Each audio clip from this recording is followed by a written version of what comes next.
जब बात आती है घर पे प्रोफेशनल म्यूजिक को क्रिएट करने के लिए तो एक प्रोफेशनल लैपटॉप या कंप्यूटर की भी जरूरत पड़ती है। तो आज की वीडियो के अंदर मैं आपको इन डेप्थ तरीके से ये समझाने वाला हूं कि आपके लिए बेस्ट लैपटॉप है कौन सा, क्योंकि मार्केट में इतने सारे लैपटॉप है कि एक यूजर कंफ्यूज हो जाता है कि भाई मेरे लिए कौन सा बेस्ट है। तो फटाफट शुरू करते हैं। एक प्रोफेशनल म्यूजिक को क्रिएट करने के लिए एक प्रोफेशनल मशीन चाहिए होती है, और उस प्रोफेशनल मशीन को अफोर्ड करने के लिए या तो पापा का पैसा चाहिए होता है या सेविंग्स में से पैसे खींचने पड़ते हैं। अब वो पैसे कितने खींचने और कौन सी मशीन लेनी है, आज की वीडियो में सब कुछ बताने वाला हूं। तो जब बात आती है म्यूजिक को क्रिएट करने के लिए तो मैं सबसे पहले आपको यह सजेस्ट करूंगा कि आज के टाइम पे कंप्यूटर मत लो इसलिए क्योंकि मैं पर्सनली लैपटॉप लेता हूं। ये अभी M1 Pro लैपटॉप चला रहा हूँ, मेरा M5 Pro एक नया लैपटॉप है, वो आ चुका है ऑलरेडी। मैं हमेशा से ही लैपटॉप्स में इन्वेस्ट करता हूँ क्योंकि लैपटॉप की वजह से मैं पोर्टेबल रह पाता हूँ, मैं एक जगह पे टिकता नहीं, जिसकी वजह से एज अ म्यूजिशियन अगर आपको कल को किसी और के स्टूडियो जाना है, कहीं और सेशन लगाना है, तो आप इजीली लगा सकते हो। तो ये मेरी पर्सनल रिकमेंडेशन रहेगी सबको। क्या मेरे पास कंप्यूटर्स नहीं है स्टूडियो में? ऑफकोर्स हैं, बट मेरा सबसे पहला इन्वेस्टमेंट एक लैपटॉप था, बाद में कंप्यूटर। तो आई गेस सबसे पहली चीज तो क्लियर होगी कि आपको कंप्यूटर लेना चाहिए या लैपटॉप। मेरा स्ट्रेट आंसर है भाई लैपटॉप लो पहले, अगर स्टिल पैसे हैं, और उसके बाद फ्यूचर में अगर कभी और पावरफुल मशीन चाहिए और एक जगह एक वर्क स्टेशन बनाना है तो कंप्यूटर लो, बट लैपटॉप होना चाहिए। सेकेंड चीज कि भाई लैपटॉप ले कौन सा। अब बात आती है लैपटॉप की कॉन्फ़िगरेशंस की। अब जब आप Amazon पे जाओगे, सर्च करोगे best laptop under 30,000 rupees, best laptop under 70,000 rupees, best laptop under 2.5 lakh रुपए, तो लैपटॉप को लेने से पहले सबसे पहले आपको नजर मारनी है अपनी जेब पे कि आपके पास भाई पैसे कितने हैं। तो सबसे पहले एक बजट डिफाइन करो कि यार मैं 70,000, मैं 1 लाख, मैं 3 लाख, मैं 8 लाख वैसे बहुत ज़्यादा हो गया, मैं इतना पैसा स्पेंड कर सकता हूँ एक लैपटॉप पे। तो सबसे पहले आपको आइडेंटिफाई करना है आपका बजट कितना और आप मैक्स कितना खींच सकते हो। एक बार आपने अपना बजट डिसाइड कर लिया तो अब बात आती है लैपटॉप की कॉन्फ़िगरेशन की। सो अगर आपका बजट कहीं ना कहीं 70 से 80 हज़ार रुपये है तो मैं आपको रिकमेंड करूंगा कि भाई एक विंडोज़ लैपटॉप की तरफ जाओ। बट अगर आपका बजट कहीं ना कहीं 1,50,000 या उससे ऊपर की तरफ है तो मैं आपको रिकमेंड करूंगा कि भाई मैकबुक की तरफ जाओ। अब ऐसा क्यों है, उसका सीधा आंसर है इनके प्रोसेसर्स। तो विंडोज़ जो है वो इंटेल या AMD के प्रोसेसर्स को यूज़ करता है, यहीं पे जो मैक है वो M1 प्रोसेसर्स को यूज़ करता है जो कि उनके खुद के प्रोसेसर्स हैं। तो जब भी आप म्यूज़िक को क्रिएट करते हो तो म्यूज़िक से रिलेटेड जितने भी सॉफ्टवेयर्स हैं like Ableton, logic pro, FL studio, pro tools, जितने भी हैं वो सारे के सारे CPU डिमांड करते हैं। तो जो सबसे पहली चीज़ निकल के आती है लैपटॉप को लेने के लिए वो है बजट से पता लगेगा कि भाई विंडोज़ ले या मैकबुक ले। और एक बार हमें समझ में आ गया कि मैकबुक लेना है या विंडोज़ लेना है तो नेक्स्ट चीज़ आती है CPU। तो CPU कौन सा लेना है, तो मैं आपको एक बार अपनी स्क्रीन पे लेकर चलता हूँ और बताता हूँ कि कैसे आपको आइडेंटिफाई करना है कि आपके बजट के अंदर बेस्ट CPU कौन सा है। सबसे पहले Amazon पर चलते हैं और यहाँ पे सर्च करते हैं लैपटॉप सर्च करने के बाद मैं आपको रिकमेंड करूँगा कि भाई अपना प्राइस पे जाके अपना बजट सेट कर दो। अभी एग्जांपल के लिए मैं बजट ले लेता हूँ 70,000 रुपये लेट से, ठीक है। अब 70,000 के अंदर हमारे पास लेनोवो के लैपटॉप है, HP के लैपटॉप है, Asus के लैपटॉप हैं, और मेरे दिमाग में एक और आ रहा है जो कि है एप्पल का नियो मैकबुक जो कि जस्ट अभी रिलीज़ हुई है। ये भी आपकी कहीं ना कहीं वही 70,000 तक की आ रही है और स्टूडेंट डिस्काउंट लगाओगे तो 60 की बढ़ जाएगी। तो लेट से ये आ रहा है। अब आपको करना क्या है, अब ये मेरे लिए बेस्ट है या ये मेरे लिए बेस्ट है। अभी मैं CPU की बात कर रहा हूँ, राइट। तो CPU पर्सपेक्टिव से ही सुनना। तो बेस्ट ढूंढने के लिए आपको सर्च करना है Geekbench 6 पे जाना है और यहाँ पर जाने के बाद आपको सर्च करना है ब्राउज। यहाँ पर आपको जस्ट जो लैपटॉप आप ले रहे हो और किसी 2 या 3 लैपटॉप की CPUs में कंफ्यूज्ड हो तो उसके CPU को यहाँ पर आप इजीली चेक कर सकते हो कि कौन सा ज़्यादा पावरफुल होगा। सो लेट्स से मैं एप्पल मैकबुक नियो पे अगर क्लिक करूँ, यहाँ पर बाय पे क्लिक करूँ तो नीचे स्क्रॉल करते वक्त मेरे को पता लगेगा A18 Pro चिप है, ये iPhone 16, ये बेसिकली iPhone 16 है। इसके अंदर जो चिप है वो इसके अंदर भी डाली गई है। तो ठीक है, एक बार के लिए अब आपको लगेगा यार ये तो फ़ोन की चिप है, ये तो फुद्दू ही होगी कंपेयर टू लेट्स से 70,000 का कोई लैपटॉप ले लेते हैं, इंटेल का ले लेते हैं, कोई ये ले लेते हैं, ठीक है। अब मैं क्या करूँगा, इसका प्रोसेसर का नाम कॉपी करूँगा, 12th Gen इंटेल i5, ये नाम करा कॉपी, यहाँ पे कर दिया पेस्ट, एंटर मार दिया। अभी एंटर मारने पे देखो इंटेल i5 12th, ये जो इसका नंबर लिखा है अब यहाँ पे ढूंढो, देखो ये है राइट, इंटेल i5 2124550H, ये एग्जैक्ट हमें प्रोसेसर मिल गया, 8 कोर का है।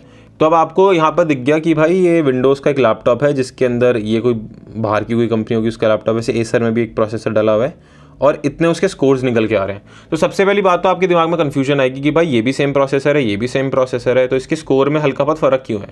क्योंकि मे बी इस जो ये कंपनी का लैपटॉप है, फिर एसर जो कंपनी का लैपटॉप है, फिर एसर जो कंपनी का लैपटॉप है, इनके अंदर रैम अलग लगी हुई है, इनके चेसी अलग है, इसकी हीटिंग जो सिस्टम होता है कि जितना ठंडा रहेगा सीपीयू उतना अच्छा परफॉर्म करता है, वो थोड़ा बहुत अलग होगा। इसलिए आप देखोगे स्कोर्स ज़मीन आसमान का फ़र्क नहीं है, बट हाँ थोड़ा बहुत ऊपर नीचे, इसमें तो ड्रास्टिकली ज़्यादा है। पर एक और चीज़ नोटिस हो रही है, लाइनक्स पे लिया गया।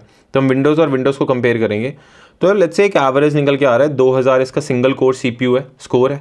तो सिंगल कोर परफॉर्मेंस को इस तरीके से समझना कि जब भी आप कोई गिटार डालोगे, कोई पियानो डालोगे, जैसे लोड करते हो, तो वो एक गिटार या पियानो का जो प्लगइन या सॉफ्टवेयर होगा वो एक सिंगल कोर पे ऐसे लोड डालेगा। तो आपने अगर एक गिटार या पियानो को प्लगइन डाला और वो एक सिंगल कोर पे लोड मार रहा है, ऐसी 4 5 6 8 कोर्स हैं, तो इससे मल्टीपल लोड वो झेल सकता है। बट मान लो कि आपने 4 या 8 प्लगइन्स तो गिटार के डाल दिए, बट उसमें से एक कोई स्पेसिफिक ऐसा प्लगइन है जो कि बहुत ज़्यादा हैवी है, तो वो सिंगल कोर पे ज़्यादा लोड डालेगा। वो लोड ऐसे स्प्लिट नहीं करेगा, वो एक सिंगल कोर पे ज़्यादा डालेगा। तो वो क्योंकि उस पर ज़्यादा लोड डाल रहा है, तो वो परफॉर्मेंस हमें पता लगेगी कि इसके सिंगल कोर से, और सारे मिलके एज अ टीम वर्क कैसे काम कर रहे हैं वो हमें पता लगा मल्टी कोर से। सो मैं इस वेबसाइट को अगेन कॉपी कर लेता हूँ, यहाँ पे पेस्ट कर लेता हूँ और यहाँ पे सर्च करता हूँ A18 Pro। आई गेस यही चिप का नाम था A18 Pro। अब जैसे मैं A18 Pro लिखूंगा, मेरे को पता था पहले मैं आईफोन आएगा, मैं आईफोन को निगलेक्ट करूंगा, यहाँ ढूंढूंगा मैकबुक नियो कहाँ लिखा हुआ है, देखो ये रहा। अभी बहुत रीसेंट मैक है इसलिए इसका अपलोड भी बहुत रीसेंट ही है, 6 कोर है। तो इसका सिंगल कोर 3535 है, मल्टी कोर 8721 है। यहीं पर अगर i5 वाले को देखोगे तो इनफैक्ट उसका सिंगल कोर स्लो है और मल्टी कोर की परफॉर्मेंस देखें तो ऑलमोस्ट सिमिलर है, ऑलमोस्ट। तो इससे आपको और पता लगेगा। अब लेट्स से मैंने अभी रिसेंटली जो मैकबुक परचेज करी है वो अभी आई नहीं है मेरे पास, वो है M5 Pro। ठीक है, तो मैं यहाँ पे एक बार वेबसाइट को दोबारा खोल लेता हूँ और मैं आपको दिखाता हूँ। जैसे मैंने खरीदी M5 Pro, तो उसके अंदर जो प्रोसेसर है ना एप्पल का, उसका नाम है M5 Pro। तो अब आप बोलोगे कि भाई इसका मल्टी कोर स्कोर तो 25,000 है, ये तो बहुत बढ़िया होगा। ऑफकोर्स से बढ़िया है, बट इसका प्राइस भी ज़्यादा है, राइट।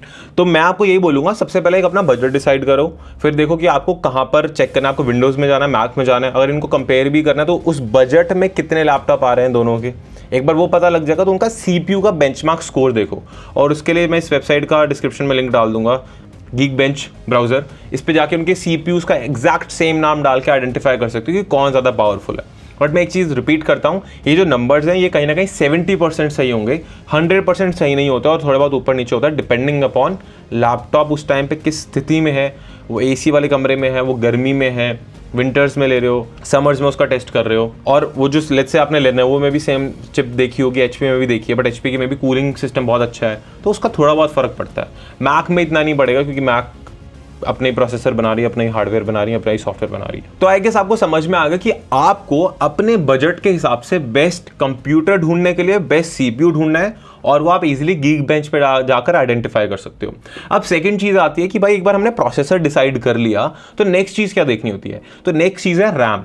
तो एक कंप्यूटर के अंदर एक होता है हमारा CPU, एक होता है हमारा रैम, और एक होती है इंटरनल स्टोरेज जो हम SSD जिधर हम मूवी स्टोर करते हैं। बट रैम जो होती है ना, उसको बहुत सारे लोग निगलेक्ट कर जाते हैं, जबकि वो बहुत ज़्यादा इंपॉर्टेंट होती है। तो बहुत सारे कंप्यूटर्स के अंदर आपने देखा होगा 4 GB रैम होती है, 16 GB रैम होती है, 64 GB रैम होती है। तो रैम को इस तरीके से समझो, आपका जो CPU है ना वो एक मैदान में खेलता है, और उस मैदान में खेलने के लिए उसका सामान चाहिए होता है।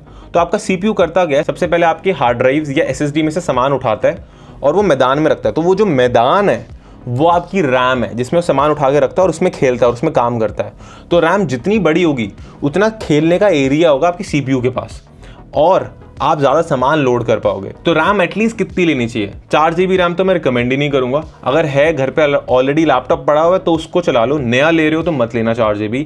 मिनिमम 8 GB रैम तो आज के टाइम पर आपके पास होनी चाहिए, और ये मिनिमम बोल रहा हूँ। मैं पर्सनली ये जो लैपटॉप चलाता हूँ इसमें 16 GB रैम है, और प्लस जो मेरा अभी कल परसों में नया लैपटॉप आने वाला है उसमें 48 GB रैम है। अब मैंने 48 की तरफ क्यों गया, और मेरे को 16 क्यों स्लो हो रहा था। अब मैं सिर्फ और सिर्फ स्टॉक प्लगइन्स नहीं यूज़ करता, मैं कॉन्टैक्ट लाइब्रेरीज भी यूज़ करता हूँ, मैं एक्सटर्नल हैवी ओमनीस्फीयर बहुत सारे प्लगइन्स यूज़ करता हूँ, मैं थोड़ी बहुत एडिटिंग में भी इन्वॉल्व रहता हूँ, और मैं थोड़ा बहुत AI को भी यूज़ कर रहा होता हूँ अपने लैपटॉप के अंदर। तो उसके लिए रैम ज़्यादा चाहिए होती है। तो अगर आप एक बिगनर हो तो एटलीस्ट भाई अपने बजट के हिसाब से 8 GB रैम तो लेना ही लेना। अगर थोड़ा सा बेटर कर सकते हो तो 16 GB ले लेना, वो आपके लिए काफ़ी इनफ होगी। और अगर भाई पैसा अंधा है तो 32 GB या 48 GB ले लेना। थर्ड चीज़ जो कि काफ़ी ज़्यादा इंपॉर्टेंट है वो है हमारी स्टोरेज डिवाइसेस, जिसमें दो चीज़ें आती हैं, एक होती है SSD और एक होती है HDD, यानी कि हार्ड ड्राइव्स और सॉलिड स्टेट ड्राइव्स। अब SSD चाहिए ही क्यों ज़्यादा? अब भाई जो आपको मैंने बताया था एक मैदान होता है, मैदान के अंदर CPU सामान उठा के लाता है, वो सामान भी तो आप कहीं स्टोर करोगे, वो सिर्फ और सिर्फ CPU और RAM पे डिपेंड नहीं करता। वो जो मशीन है SSD या हार्ड ड्राइव वो कितना जल्दी लेने दे रही है उस पर भी डिपेंड करता है। तो SSD तो होनी ही चाहिए एटलीस्ट 512 GB।